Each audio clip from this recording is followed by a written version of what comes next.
Pero en ese instante es cuando esta persona me contacta con la persona que hizo la investigación al interior del Sualizum y había descubierto las llamadas inconductas sexuales de Germán Doig, que es Rocío Figueroa, una ex superiora de las fraternas, que desde un principio, estando ella adentro, comenzamos a trabajar esto en paralelo, ella buscando víctimas por un lado y yo por el otro, y en esa primera reunión, por algunas cosas que, por información que intercambiamos, llegamos inmediatamente los dos a la misma conclusión de que Germán Doig, además de ser un victimario, lo más probable es que también haya sido una víctima. Y la única persona que estaba por encima de Germán era Luis Fernando Figueroa.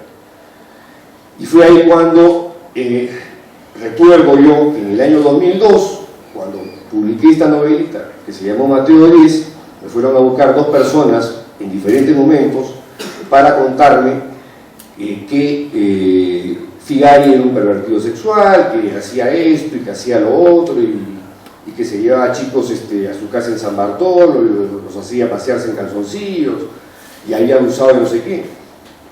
Y yo, honestamente, le pregunté a esta persona, le dije, ¿te pasó a ti? Me dijo, no. La otra persona le preguntó exactamente lo mismo, ¿te pasó a ti? No. ¿Conoces a la persona que le ocurrió? ¿O a alguien que le haya pasado algo así? Digo, sí, pero no estaba en capacidad de hablar.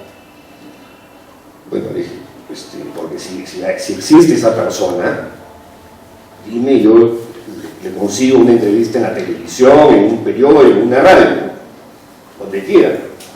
Pero,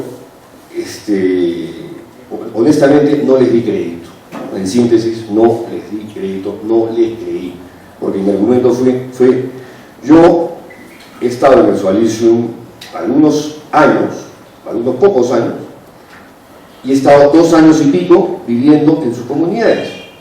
El primer año en San Bartolo, el segundo año aquí en Arequipa, y jamás vi algún tipo de incidente que tuviese connotaciones sexuales o de abuso.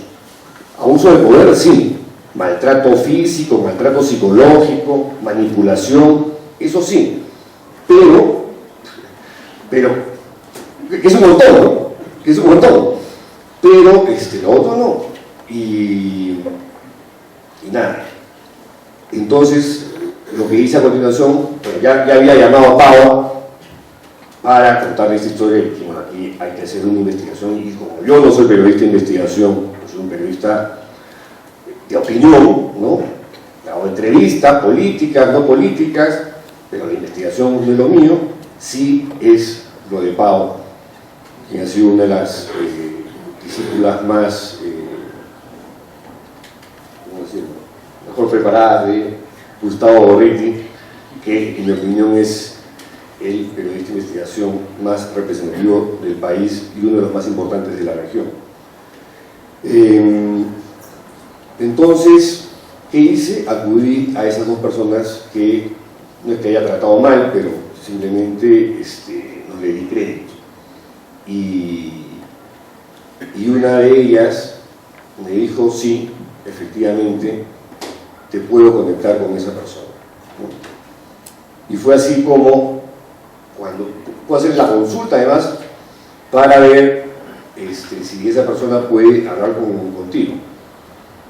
Ya había explotado lo de Germán Doig, que no fue que el Sualizum, por una actitud de transparencia, salió a los medios para destapar este asunto que le había pasado. No. Fuimos Paolo y yo que tuvimos que presionar, filtrar la información a 2 medios de comunicación, que fueron Diario 16 y la revista Caretas, para que presionasen al Sualizum para que, digamos, confirmara la información y saliera a dar algún tipo de explicación, que dé la cara, porque estamos hablando de una institución hermética que no suele aparecer ni opinar sobre temas ante la opinión pública, ¿no? Menos ante los medios de comunicación independientes, porque es como si los medios de comunicación estuviesen cierta urticaria o alergia o qué sé yo. Y bueno, cuando llegamos a la primera víctima, otra vez me encuentro ante un testimonio fuerte, crudo, desgarrador, que a mí en lo personal me movió muchísimo, tanto como el anterior, porque el anterior era una persona que yo conocía. A esta persona no la conocía, pero simplemente cuando uno está con una víctima, uno se siente como que, ¿con qué derecho le pregunto yo a esta persona sobre estas cosas tan personales, tan privadas, que forman parte de un trauma que ha arrastrado durante muchos años y que de alguna y otra forma está tratando de olvidar? ¿Qué derecho tengo yo para reabrir ese tipo de heridas, ¿no? Que es lo que hemos hecho en estos 4 años, en los 4 años y medio que ha durado la investigación. Y nada, eso también fue un aliciente para continuar con la investigación.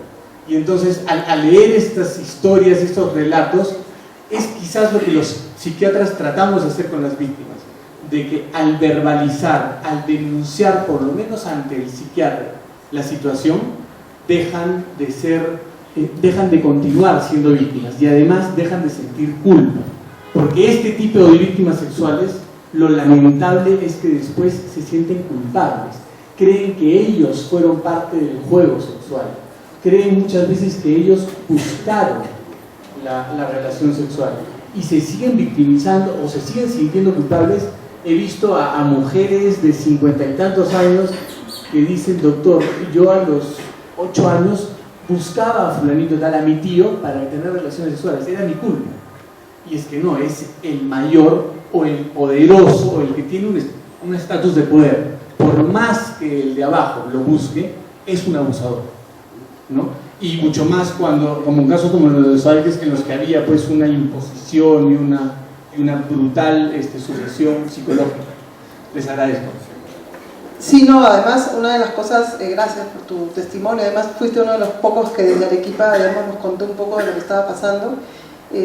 Creo que, o sea, al verbalizar sí es importante, digamos, contar lo que ha pasado, pero la demora o sea, el trato que ha tenido el Tribunal Eclesiástico, la Iglesia Católica, desde que se empezaron estas denuncias a este tiempo, y este maltrato al formar esta comisión del sodalicio, que 150 días, que mándale una casilla postal, si mandas tu denuncia, todo va a ser confidencial y nunca más vas a poder hablar en público del tema. Me parece que es no sé, hasta un maltrato no sé, llegas a niveles que los mismos víctimas nos han preguntado, ¿no? ¿Hasta cuánto va a seguir la maldad de ellos hacia nosotros, ¿no? Entonces, es muy duro ver que el ser humano puede bajar tanto hasta el subsuelo, solo por mantener su status quo, por no acceder que durante 45 años viviste en el error, ¿no? Y eso es lo que estamos viendo en este momento. Ellos sienten que al seguir revictimizando, al seguir pisoteando a las víctimas que han estado hablando, salvan su vida, salvan su institución. Y esto lo vamos a ver en los próximos 10 años, me parece, ¿no? Sí. Y te pediría, me permitas ponerme de pie para dar lectura a esto. Lo que pasa históricamente con el sodalicio de vida cristiana no depende ahora de la validez de las investigaciones de Pedro Salinas y de Paolo Gas, ni del retorno al Perú de Luis Fernando Figari. Tampoco depende de las acciones renovadoras que tome el superior general Alessandro Moroni, ni la Nunciatura Apostólica, el Tribunal Eclesiástico, la Conferencia Episcopal, la Iglesia Católica o el Vaticano. Menos aún va a depender de lo que logre la patética Comisión de Ética para la Justicia y Reconciliación. Existen personas que no están conscientes que tienen en sí una fuerza tremendamente poderosa Y esas personas son las víctimas del sodalicio. Son las personas que antes de lanzarse a la obra, o la obra de Pedro Salinas y Paolo Gas, solamente con la sombra del libro, mitad monjes y mitad soldados, ya trajeron a la sociedad peruana la luz de la verdad. El futuro de esta organización depende ahora de lo que decidan hacer las víctimas de los abusos sexuales del sodalicio. El futuro del sodalicio depende de que ellos tomen la determinación de empoderarse y mostrar su cara con nombre y apellido, como ya lo han hecho Rocío Figueroa, Jean-Pierre Teulet, José Enrique Escardó, Vicente y Martín López de Romaña, Óscar Osterling y Martín Schoig. Depende de que logren cobrar el valor necesario para enfrentar su propia reivindicación y curación espiritual y psicológica sin acudir de nuevo al pervertido sistema de su institución depredadora. Yo, en todo caso, quería simplemente decir lo siguiente. Creo que lo que dice el libro destaca, como dijo Paola, una verdad que se escondió, un estilo abusivo, una cultura abusiva muy grave, que está bien que sean todos los esfuerzos por destapar y purificar este asunto, ¿no? Quiero decir que yo soy católico practicante, pertenezco al sodalicio de vida cristiana como adherente, y creo que si bien lo que yo le dice es verdad, hay una serie de ángulos importantes también a considerar. La perspectiva de la fe católica es que, para hacerlo así muy corto, esta es una institución de origen cristiano que ha sufrido una grave infección sectaria en el centro. ¿Por qué lo digo? Porque en general en los bordes, en muchas de las obras, esta contaminación o no ha llegado con tanta fuerza, o en algunos casos simplemente no ha llegado. Esa es la impresión que yo tengo. Puedo estar equivocado, eso es opinable. Pero creo que es importante entender también que hay un contexto más amplio que es el contexto de la Iglesia. Yo no comparto honestamente la opinión que se dio sobre el celibato. Yo creo que el celibato no es natural, es sobrenatural, pero quien no tenga una perspectiva de fe no lo va a ver. Como digo, yo pertenezco y Pedro es testigo, he dado lucha desde dentro, porque creo que efectivamente se han cometido injusticias muy graves dentro del sodalicio, y creo en una abuso que tiene que ser desarraigada. En ese sentido creo que el libro de Pedro y muchas de las manifestaciones que han ocurrido y lo que se pide a las víctimas es muy de sentido común y vale la pena seguir apoyando.